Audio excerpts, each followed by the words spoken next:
right, thank you for staying with us on the program this morning. Our second half of conversation is in the build-up to the World Drug Day 2025. In Nigeria, the war against drug trafficking and crime syndicates related to drug cartels has been waging on with quite the renewed efforts from the NDLEA.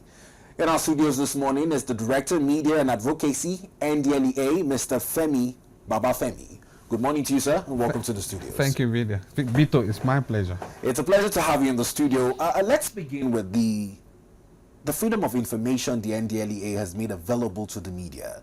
It will go without saying that we've been able to follow almost in real time crackdowns on drug trafficking at our ports, at our airports. It almost feels as though you're one of the agencies that has followed to the latter, the Freedom of Information Act of 2011.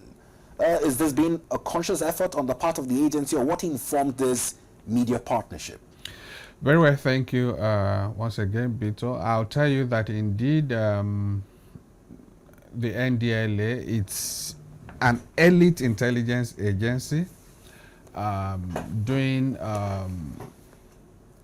working day and night to ensure that will suppress, if not eradicate, the twin problem of substance abuse and illicit drug trafficking. And this is something that cannot be single-handedly done by or achieved by the agency. We need a whole of government approach. We need a whole of society approach, and definitely the media is part of the society.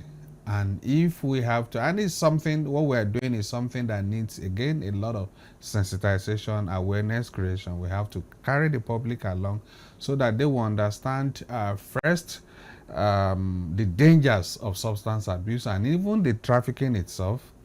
Because sometimes when you don't know about something, you could claim ignorance. But then when the information is out there, you understand the dangers, you understand the consequences of what you are going into, then you wouldn't really be in a good state to blame anybody or claim ignorance. So that's why, as much as possible, we try to mobilize everybody, and that's the whole essence of our War Against Drug Abuse Social Advocacy Initiative, to mobilize the citizenry, everybody, all the stakeholders, to buy in and take ownership. And if you're asking people to buy in and take ownership of an initiative, of an effort, they need to understand why. And so that's why we try as much as possible to give as much information that we need the public to know, give them out, and work with the media, especially because the media is a critical stakeholder in what we are doing. And that's why we just have to carry the media along in all that we do. Well, Mr. Babafemi, listening to you is changing my perspective of an agency saddled with the responsibility of enforcing the war against drugs in Nigeria, particularly from the advocacy points. Now, as we gear up towards the World Drug Day 2025 rather, how has this advocacy become more or less the front tool in fighting drugs? Yeah, again, that goes back to what I was trying to say. In what we do, there are two major pillars. The first is the drug supply reduction, where we have the law enforcement, where we have the arrest, the seizures, the investigation, the prosecution, and even the forfeiture of assets by the criminal elements. That's the drug supply reduction. That is all those things that I've just mentioned. They are the things we do to cut supply and access to these illicit substances. On the other hand is the demand reduction, which is the area where we raise awareness, sensitize the public so that they will know, just like I said before, about the dangers of abusing illicit substances, about the consequences of getting involved in illicit drug trafficking.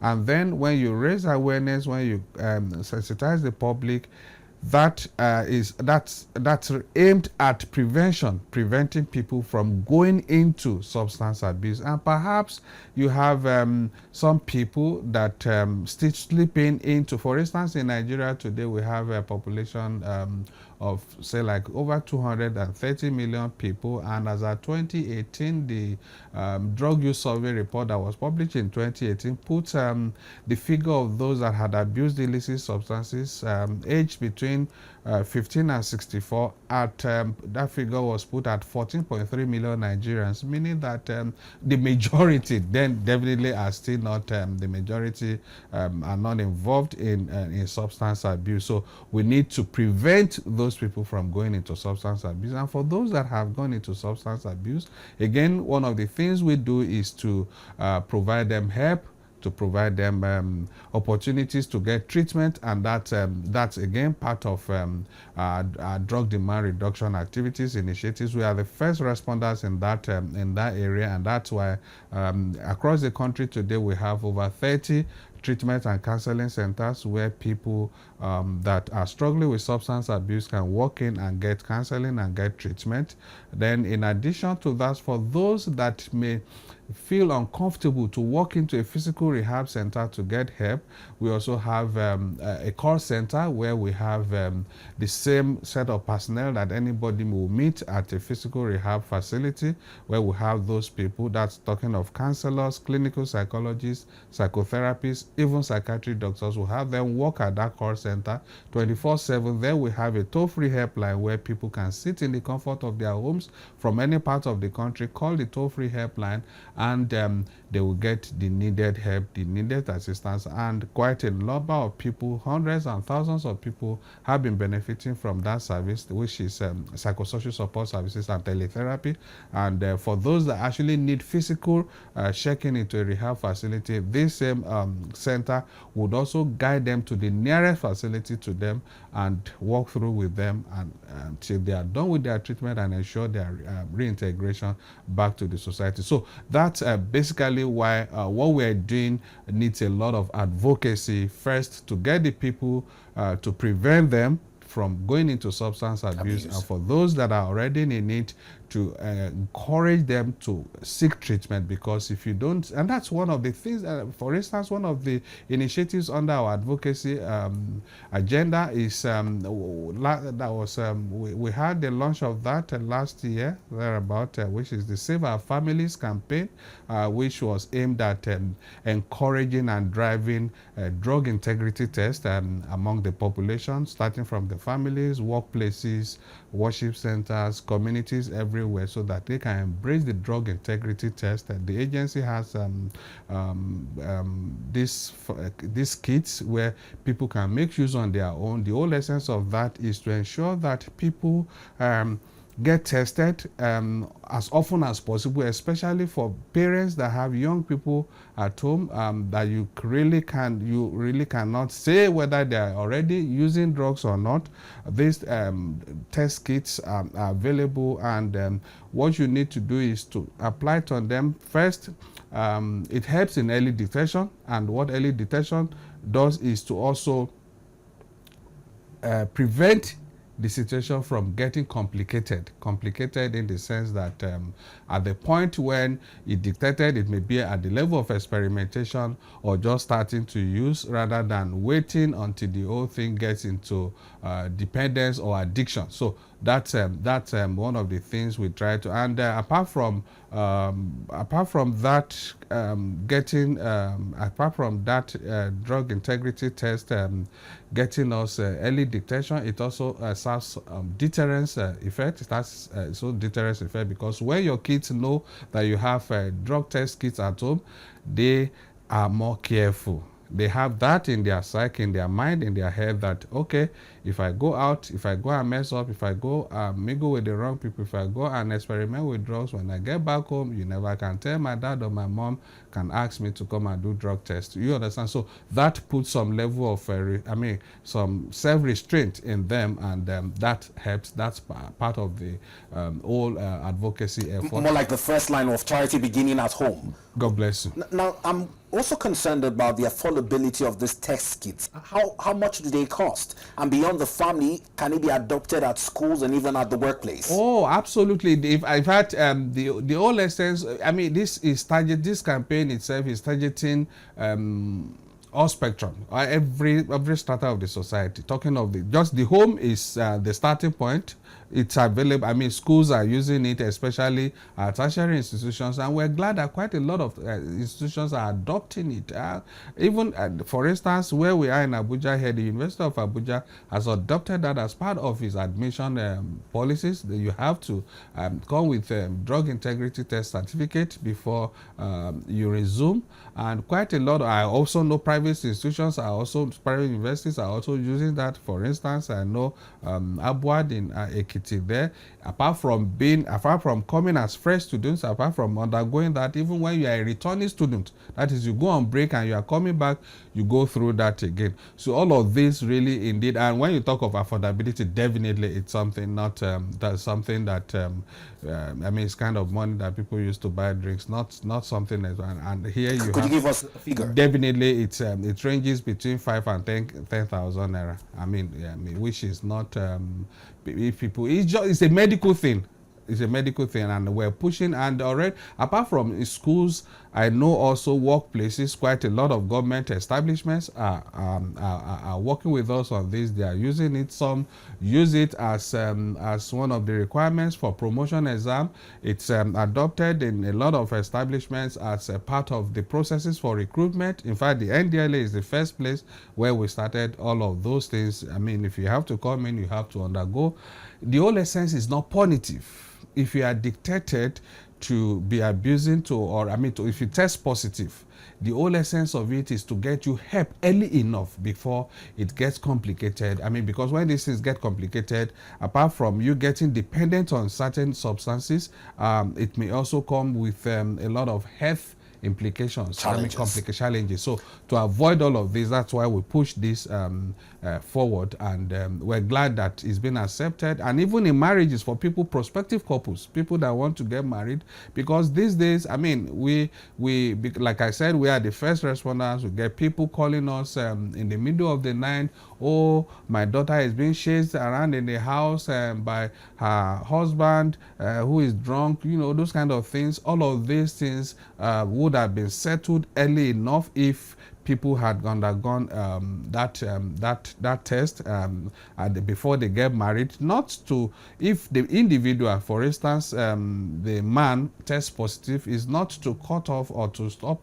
the marriage. From going as planned, yeah. It's just to get the individual to go for treatment, and then you already know that this person is vulnerable, or has this tendency, so that you put more you pay attention to such individuals. They are going out, they are coming in, what they take, and all of those things, just to ensure that we reduce incidences of domestic violence. Absolutely. Now, talking about this approach, replicating it across communities, using Abuja as a case study, for instance, there's certain areas you go to, you hear that they are notorious for substance abuse. You even see them in broad daylight at motor parks abusing substance. What's the approach in this case? Is it still advocacy? Is it a crackdown? Yeah, that's two-pronged. First, the carrot and the stick. The carrot, that's advocacy. We go to communities, our commands, working with non-governmental organizations, working in civil society organizations, working with faith-based organizations, working with community-based organizations. Go to these places to talk to them, to sensitize them. In fact, every week we produce short videos of some of the activities, some of the what we call WADA activities across the country, where our people go to churches, mosques, markets, schools, motor parks, even within communities, to sensitize the people. That's one thing. Then the other hand, that is the stick approach. That is where we wield the big stick. That is for those that are hell-bent. Then, for instance, in Abuja, I remember just this weekend, operatives were in Karabatio and Tora Bora. These are notorious places for notorious drug joints. I believe about 6 persons were arrested in those 2 locations with different substances recovered. So we keep doing this, we keep putting pressure on them, we keep going after them. But you know, the problem of drug is a harder-headed thing. When you caught one, another to grow. So we continue to. That's why we're not just relying on the enforcement alone, but we're also deploying the advocacy initiative to sensitize them, to let them know, especially to work with community leaders and the family, because these individuals come from families. They didn't just drop from the sky. So we need to target those roots where that because the family is the smallest unit of the society, and that's why, for instance, the theme for this year's World Drug Day is the evidence is clear: invest in prevention. The slogan is break the cycle, stop organized crime. So what we're saying is this: if we have to prevent, then we have to go back to the basis, the family, which is the starting point. Because when the responsibility, when people feel their responsibility at that level, then it graduates to a societal thing, to the society. So that's why we have to face it at that level, and that's why we target the family unit very seriously to ensure that parents go into parenting, intentional parenting, not just giving birth to children that you cannot take care of, that you don't know what they do, who they move with, what is in their backpack, or what they're doing in their rooms when they are back from school or when they are back from their outings. All of those things, we need parents to come into intentional parenting. At that point, when we get that really well screwed, then the other layers will be much more easier. That is talking of faith-based organizations, community level, all of those things. But across, simultaneously, we're mobilizing all of these critical stakeholders. Now, let's come to the day in itself, the World Drug Day on the 26th of June.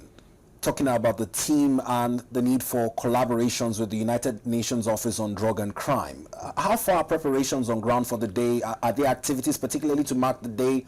How are Nigerians expected to be involved in the commemoration? Thank you very much. I'll tell you that indeed we've started we started the activities already since last week. We started that last Wednesday with a World Press Conference. Your station was there, and that is to outline all the activities, the week-long activities we have to commemorate the day. And on Saturday, we had a walk against substance abuse in partnership with UNODC and MTN Foundation, which was done at the University of Abuja campus to mobilize and sensitize the university community, and that was successfully done. Last Friday we had prayers at the National Mosque. Yesterday we had prayers, that's Thanksgiving service at the church, that's Mountain of Fire Ministries, MFM in Wuye, Abuja here, and across the country. Anyway, all of these activities are replicated across the country, and by the grand finale is Thursday this week. We also have, during the week, we're also going to motor parks, we're also going to marketplaces to sensitize them as part of that. We also have quiz competition that has started across the country. Today it's one of it's part of the days set aside for the quiz competition. That's at the headquarters of the agency, and on Thursday the grand finale will be holding at the conference center villa in Abuja here, where we'll have the president deliver the keynote address. We have various stakeholders, and it's always been in partnership with the UNODC, that's United Nations Office on Drug and Crime, and we're glad that we're also having the private sector coming to partner with us, especially the MTN Nigerian Foundation. They are already